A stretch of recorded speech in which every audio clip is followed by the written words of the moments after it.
میں ان امور کا ذکر کرنا چاہوں گا جن امور کی وجہ سے روزہ ٹوٹ جاتا ہے، روزہ باطل ہو جاتا ہے، روزہ ختم ہو جاتا ہے۔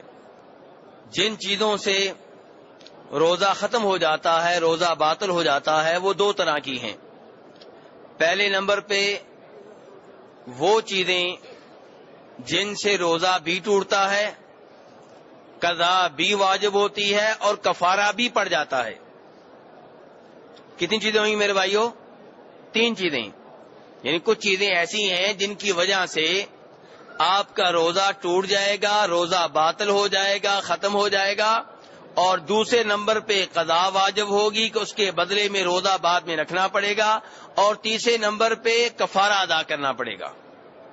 اور دوسرے نمبر پہ وہ چیزیں ہیں جن سے روزہ ٹوٹتا ہے، قضا واجب ہوتی ہے، لیکن کفارہ ان کے اوپر نہیں ہے۔ تو یہ 2 طرح کی چیزیں ہو گئیں جن کی وجہ سے روزہ ٹوٹتا ہے۔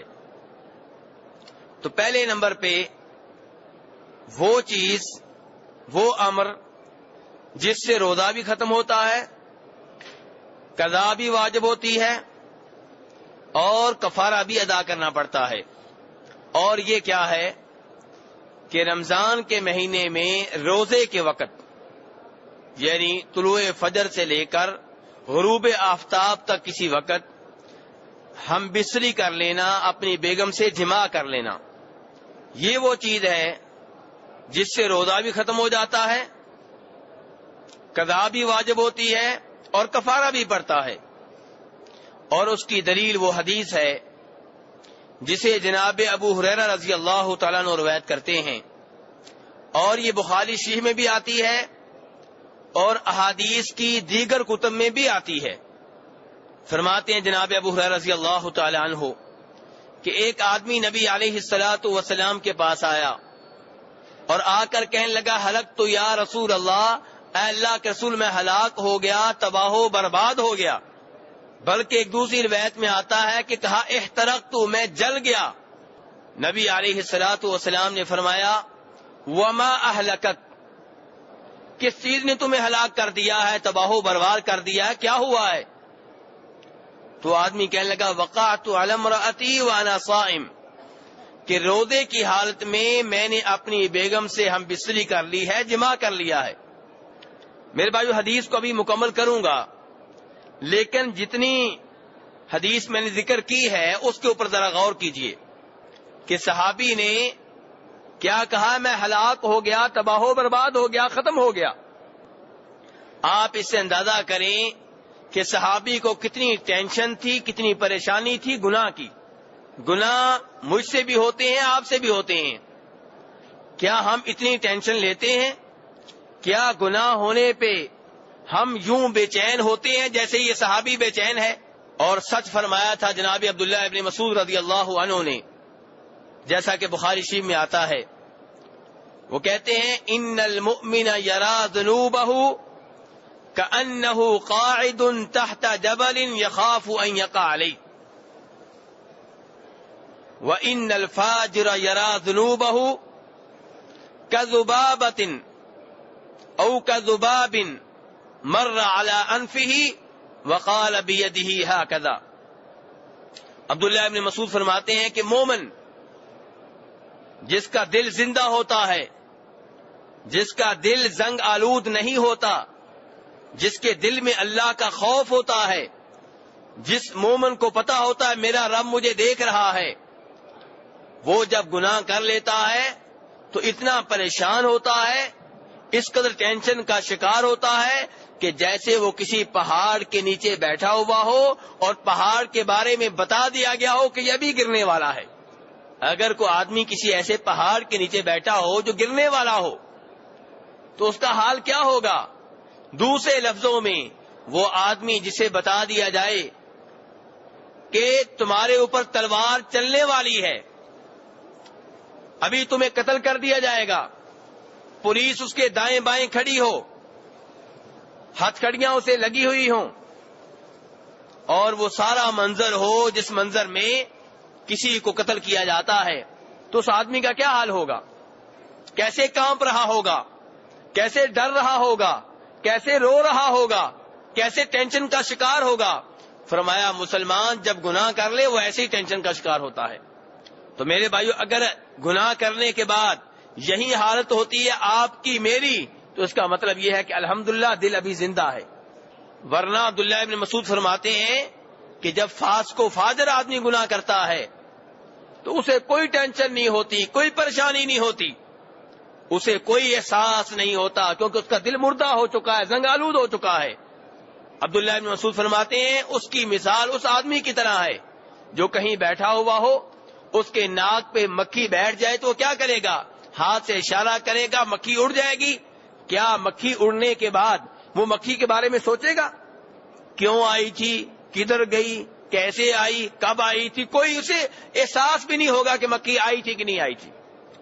عبداللہ ابن مسعود فرماتے ہیں فاسق و فاجر آدمی، یعنی کہ وہ آدمی جس کا دل زنگ آلود ہو چکا ہو، جس کے دل پہ مہر لگ چکی ہو، جس کا دل مردہ ہو چکا ہو، وہ گناہ کرنے کے بعد ایسے ہی ہوتا ہے۔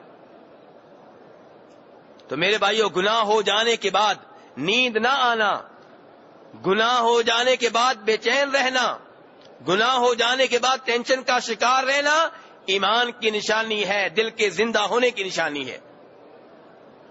تو اس حدیث میں جناب ابو ہریرہ کہتے ہیں کہ یہ آدمی جس نے رمضان کے دن میں اپنی بیگم سے ہم بستری کر لی تھی، جب نبی علیہ السلام کے پاس پہنچا تو کیا کہتا؟ ہلک تو اللہ کے رسول، میں تباہ و برباد ہو گیا، میں ہلاک ہو گیا، ختم ہو گیا۔ اور دوسری روایت کے الفاظ ہے احترقت، تو میں جل گیا۔ اور تیسری روایت میں آتا ہے کہ جب وہ آدمی آیا اپنے چہرے کو نوچ رہا تھا، بالوں کو نوچ رہا تھا، اتنا وہ پریشان تھا گناہوں کی وجہ سے۔ تو نبی علیہ السلام نے جب پوچھا کہ کیا ہوا تو اس نے وضاحت کی، تو آپ نے کہا هل تجد رقبة تعتقها، کیا اللہ کی راہ میں ایک گردن کو، ایک غلام کو، ایک لونڈی کو آزاد کرنے کی طاقت رکھتے ہو؟ کہنے لگا نہیں اللہ کے رسول صلی اللہ علیہ وسلم، مجھ میں یہ طاقت نہیں ہے، میں مالی لحاظ سے اتنا مضبوط نہیں ہوں کہ میں یہ کام کر سکوں۔ آپ نے پوچھا کہ کیا 2 مہینے مسلسل بغیر ناغے کے روزہ رکھنے کی طاقت رکھتے ہو؟ کہنے لگا نہیں، یعنی جسمانی لحاظ سے میں اس بات کا متحمل نہیں ہوں کہ مسلسل 2 مہینے روزے رکھوں۔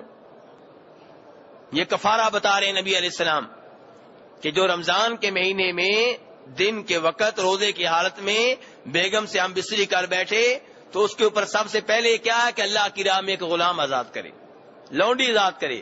اگر اس کی طاقت نہیں رکھتا تو 2 مہینے کے مسلسل روزے رکھے، ناغا نہیں کر سکتا۔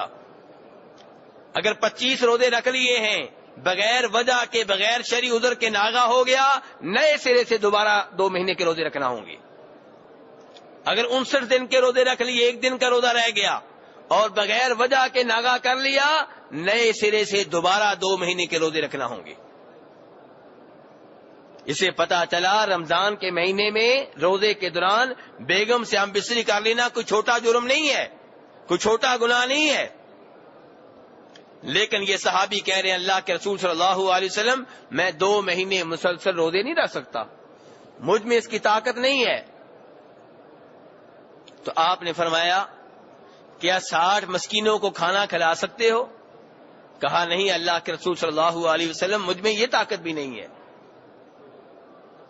میرے بھائیوں، حدیث ابھی مکمل نہیں ہوئی، لیکن یہاں پہ رکیے، نبی علیہ السلام کا اخلاق دیکھیے۔ آپ اس صحابی سے کہتے ہیں بیٹھ جاؤ۔ اگر آج کل کا کوئی میرے جیسا مولوی ہوتا تو وہ اس کی بے عزتی کرتا کہ جب گناہ کیا تھا اس وقت بڑے شیر بن گئے تھے، اس وقت اللہ سے ڈرے نہیں، اور اب ہر بات میں نہیں نہیں کہہ رہے ہو۔ غلام آزاد کرنا ہے کہتے ہو طاقت نہیں ہے، 2 مہینے کے روزے رکھنے ہیں کہتے ہو طاقت نہیں ہے، 60 مسکینوں کو کھانا کھلانا کہتے ہو طاقت نہیں ہے، پھر یہ گناہ کیا کیوں تھا؟ لیکن یہ نبی علیہ الصلوۃ والسلام ہیں جن کے اخلاق کی گواہی رب العالمین نے دی ہے کہ وَإِنَّكَ لَعَلَىٰ خُلُقٍ عَظِيمٍ، کہ نبی علیہ السلام آپ کا اخلاق بہت بلند ہے۔ آپ کے بارے میں اللہ تعالیٰ کہتے ہیں وَلَوْ كُنْتَ فَظًّا غَلِيظَ الْقَلْبِ لَانفَضُّوا مِنْ حَوْلِكَ، کہ نبی علیہ السلام اگر آپ سخت دل ہوتے، سخت زبان ہوتے، تو یہ صحابہ کرام جو آپ کی خاطر جان دینے کے لیے تیار ہیں، آپ کی خاطر اپنا لہو بہانے کے لیے تیار ہیں، یہ کبھی بھی آپ کے ساتھ نہ رہتے بلکہ آپ کو چھوڑ کے دائیں بائیں چلے جاتے۔ لیکن یہ نبی علیہ السلام کا اخلاق تھا کہ صحابہ کرام آپ کی خاطر جان دینے کے لیے تیار رہتے تھے، آپ کے ایک حکم کے منتظر رہتے تھے، بلکہ آپ کے اشارہ ابرو کے منتظر رہا کرتے تھے۔ تو نبی علیہ السلام اس صحابی سے کہہ رہے ہیں بیٹھ جاؤ، وہ بیٹھ گیا۔ اب آگے مسئلہ بھی سنیے، حدیث بھی سنیے، اور نبی علیہ السلام کے عظیم اخلاق کا مزید ملاحظہ بھی کریں کہ تھوڑی دیر بعد کوئی آدمی آیا کھجوروں کا ٹوکرا لے کر اللہ کی راہ میں۔ نبی علیہ السلام نے کہا این السائل، وہ سوال کرنے والا کہاں گیا؟ این المحترق، وہ جو کہہ رہا تھا میں جل گیا، وہ جو کہہ رہا تھا میں ہلاک ہو گیا، تباہ و برباد ہو گیا، جس نے رمضان کے دن میں اپنی بیگم سے بسری کی تھی، جمع کیا تھا، کہاں گیا؟ وہ آدمی حاضر ہوا، کہنے لگا اللہ کے رسول میں موجود ہوں۔ فرمایا خذ ھذا، کھجوروں کا یہ ٹوکرا اٹھاؤ، فتصدق بھی، اور اسے فقیروں مسکینوں پہ تقسیم کر دو، صدقہ خیرات کر دو۔ نبی علیہ السلام اپنی طرف سے کھجوروں کا ٹوکرا دے رہے ہیں کہ تمہارے گناہ کا کفارہ بن جائے گا، یہ مدینہ کے فقیروں مسکینوں میں تقسیم کر دو، لے جاؤ۔ وہ آدمی آگے سے کہتا ہے اعلی افقر منی یا رسول اللہ، کن کو دوں، کن پہ تقسیم کروں؟ کیا اسے دوں جو مجھ سے زیادہ فقیر ہو، جو مجھ سے بڑھ کے مسکین ہو، جو مجھ سے زیادہ ضرورت مند ہو؟ اگر یہ اصول ہے کہ میں اسے دوں جو مجھ سے زیادہ فقیر ہو، تو سن لیجئے فواللہ ما بین لابتیہا اہل بیت افقر من اہل بیتی، کہ مدینہ کے دو کناروں کے مابین، مدینہ کی سرحدوں کے درمیان کوئی ایسا گھر نہیں ہے جو میرے گھر سے زیادہ فقیر، مسکین اور ضرورت مند ہو۔ جناب ابو ہریرہ کہتے ہیں کہ نبی علیہ السلام نے جب اس صحابی سے یہ الفاظ سنے تو آپ مسکرائے، حتیٰ کہ آپ کے دانت واضح طور پہ نظر آنے لگے۔ کوئی اور ہوتا یہاں پہ مسکراتا نہیں بلکہ بےعزتی کرتا، ڈانٹتا، تمہیں شرم نہیں آتی؟ گناہ کیا ہے اور ہر بات پہ کہتے ہو میں یہ کفارہ یہ بھی نہیں دے سکتا، وہ بھی نہیں دے سکتا، یہ بھی نہیں دے سکتا، اب میں اپنی طرف سے کھجوروں کا ٹوکرا دے رہا ہوں، وہ بھی چاہتے ہو کہ اپنے گھر میں لے جاؤں؟ لیکن نہیں، یہ نبی صلی اللہ علیہ وسلم ہے، یہ امام الانبیاء ہیں، یہ رحمت للعالمین صلی اللہ علیہ وسلم ہیں۔ کہتے ہیں اطعمہ اہلک، اگر یہ بات ہے تو کھجوروں کا ٹوکرا اٹھاؤ، اپنے گھر میں لے جاؤ، اپنے بچوں کو، بیگم کو کھلا دو۔ اس حدیث سے مجھے ایک اور حدیث یاد آ رہی ہے، اس سے بھی نبی علیہ السلام کے عظیم اخلاق کا پتہ چلتا ہے،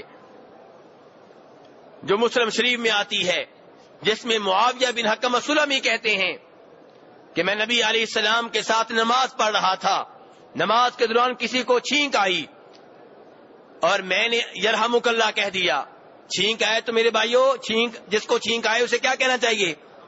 الحمدللہ، کہ میں اللہ کی حمد و ثنا بیان کرتا ہوں، اور جو پاس کھڑا ہوگا جس نے الحمدللہ سنا ہے، چھینک کی آواز سنی ہے، وہ کیا کہے گا؟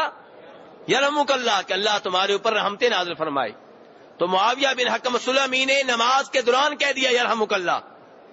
اب نماز میں الحمدللہ تو کہہ سکتے ہیں کیونکہ نماز اللہ کی حمد و تسبیح کا نام ہے، لیکن یرحمک اللہ یہ گفتگو ہے، کیونکہ آپ کہتے ہیں اللہ تیرے اوپر رحمتیں نازل کرے، اس کا مطلب یہ ہے کہ آپ اس سے گفتگو کر رہے ہیں، اور نماز میں گفتگو کی اجازت نہیں ہے۔ اب اس صحابی نے یرحمک اللہ کہہ دیا، کہتے ہیں صحابہ کرام سارے مجھے گھورنے لگے، تو میں نے نماز میں کہہ دیا کہ تمہیں کیا ہے، کیوں مجھے گھور رہے ہو، کیوں مجھے دیکھ رہے ہو؟ تو معاویہ بن حکم سلمی کہتے ہیں سارے صحابہ کرام اپنے ہاتھ اپنی رانوں پہ مارنے لگے، تو میں سمجھ گیا کہ مجھے کہہ رہے ہیں کہ چپ ہو جاؤ، مجھے غصہ بڑا آیا لیکن میں چپ ہو گیا۔ کہتے ہیں نماز کے بعد نبی علیہ السلام نے مجھے بلایا، فبی ابی ہوا و امی، کہ میرے ماں باپ اللہ کے رسول علیہ السلام پہ قربان ہوں، ما رأيت معلما قبله ولا بعده احسن تعلیما منه، فوالله ما قهرني ولا ضربني ولا شتمني معاویہ بن حکم السلمی کہتے ہیں میرے ماں باپ آپ پہ قربان ہوں، اللہ کی قسم اٹھا کے کہتا ہوں کہ جب آپ سے ملاقات نہیں ہوئی تھی تب بھی آپ سے بہتر ٹیچر میں نے کوئی نہیں دیکھا تھا، آپ سے بہتر معلم مدرس مربی میں نے کوئی نہیں دیکھا، اور جب آپ سے ملاقات ہوئی اس کے بعد بھی جب تک میں زندہ رہا آپ سے بہتر معلم مربی ٹیچر مدرس میں نے کوئی نہیں دیکھا۔ اللہ کی قسم آپ نے مجھے ڈانٹا نہیں، آپ نے مجھے مارا نہیں، آپ نے مجھے گالی نہیں دی، آپ نے مجھے برا بلا نہیں کہا، بلکہ بڑے پیار و محبت سے کہا ان هذه الصلاة لا يصلح فيها شيء من كلام الناس، کہ یہ نماز ہے، نماز میں گفتگو کرنا جائز نہیں ہے۔ انما هي التسبيح والتکبیر وقراءة القرآن، اپنے صحابی سے کہہ رہے ہیں کہ میرے صحابی نماز نام ہے اللہ کی تسبیح بیان کرنے کا، نماز نام ہے اللہ کی بڑائی بیان کرنے کا، اللہ اکبر کہنے کا، نماز نام ہے قرآن پاک کی تلاوت کا۔ یہ ہے نبی علیہ السلام کا اخلاق۔ اسی وجہ سے صحابہ کرام آپ کی دعوت کو جلدی قبول کر لیتے، آپ کی باتیں صحابہ کرام کے دلوں میں اترتی چلی جاتی، آپ کو وہ محنت نہ کرنا پڑتی جو بات کے لوگوں کو کرنا پڑ رہی ہے۔ یہ آپ کے اخلاق کا اثر تھا، آپ کے پیار و محبت کا اثر تھا۔ لیکن یہی نبی علیہ السلام جب گناہ کا معاملہ آتا، جب اللہ کا معاملہ آتا تو پھر غصے میں آ جایا کرتے تھے، اپنی ذات کا معاملہ آتا بڑے پیار و محبت سے پیش آتے۔ یہودی ایک دفعہ آپ کے پاس آئے، آ کے کیا کہا؟ السلام علیک۔ کیا مطلب ہے اس کا السلام علیک؟ تیرے اوپر موت ہو تو مر جائے، بددعا دی آپ کو۔ اور آج بھی ہمارے کئی بھائی السلام علیکم کہتے ہیں، اچھے انداز سے نہیں کہتے، اچھے انداز سے کہنا چاہیے، اچھی طرح واضح طور پہ کہنا چاہیے السلام علیکم۔ تو بہرحال انہوں نے ایسے کہا، جناب عائشہ پاس بیٹھی ہوئی تھی، انہوں نے سن لیا، وہ کیسے برداشت کرتی؟ انہوں نے آگے سے انہیں برا بھلا کہنا شروع کر دیا، تو نبی علیہ السلام نے جناب عائشہ کو چپ کروا دیا اور کہا عائشہ جس چیز میں نرمی ہو وہی چیز اچھی لگتی ہے، جس میں سختی ہو وہ اچھی نہیں لگتی۔ تو جناب عائشہ نے کہا اللہ کے رسول آپ نے سنا نہیں وہ کیا کہہ رہے تھے؟ تو آپ نے فرمایا کہ عائشہ تم نے یہ نہیں سنا میں نے آگے سے کیا کہا؟ میں نے بھی تو یہی کہا نا کہ جو مجھے کہہ رہے ہو وہی کچھ تمہارے لیے ہے۔ میں نے کہا وعلیکم، اور تو میں نے کچھ نہیں کہا۔ تو بہرحال میرے بھائیو نبی علیہ السلام یہودیوں کے معاملے میں بھی کتنے اخلاق کا مظاہرہ کر رہے ہیں کہ آپ جناب عائشہ کو روک رہے ہیں کہ انہیں برا بلا نہ کہو۔ تو میرے بھائیو حدیث میں بیان کر رہا تھا، یہ اس حدیث سے پتہ چلا کہ جو رمضان کے روزے میں اپنی بیگم سے ہم بستری کر بیٹھے اس کے اوپر کیا ہے؟ نمبر 1 اس کا روزہ ختم، کیونکہ ابن ماجہ کی روایت میں ہے وصم یوما مکانا، اس کی جگہ پہ ایک اور روزہ رکھنا ہوگا، تو قضا دینی ہے اور کفارہ بھی ادا کرنا ہے۔ اور کفارہ ترتیب سے ہے، جو غلام آزاد کر سکتا ہے، جس کو غلام مل جائے وہ غلام آزاد کرے، جو اس کی طاقت نہیں رکھتا وہ 2 مہینے کے مسلسل روزے رکھے، اور جو اس کی طاقت نہیں رکھتا وہ 60 مسکینوں کو کھانا کھلائے۔